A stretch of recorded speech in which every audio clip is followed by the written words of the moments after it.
Stand उठा लो भाई। शुक्रिया भाई, आपने मेरी जान बचा ली। ये तो मेरा फर्ज था। आप कोई काम वाम नहीं करते क्या? अरे भाई वैसे ही बेरोजगार हूँ, काम वाम कोई है नहीं है, अल्लाह मालिक है। काम करेगा? चला मेरे साथ।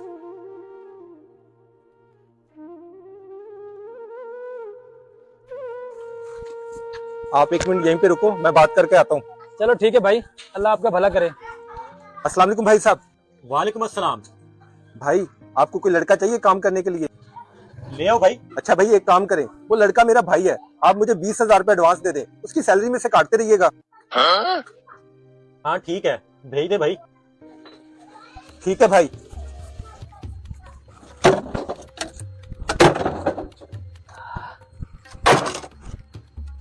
अभी यार 1 महीना हो गया मुझे काम करते, अभी तक तनख्वाह नहीं मिली मुझे। सेठ से तनख्वाह का पूछता हूँ। अबे सेठ, 1 महीना हो गया काम करते हुए, अबे तनख्वाह तो दे दो यार। अबे कौन सी तनख्वाह? वो तेरा भाई ले तो गया था तनख्वाह। अबे कौन सा भाई? भाई अबे वही तेरा भाई जो तुझे काम पे रखवा के गया है, 20,000 एडवांस ले गया मेरे से। वो जा शाबाश से जाके काम कर। अभी 10,000 तूने मेरे देने।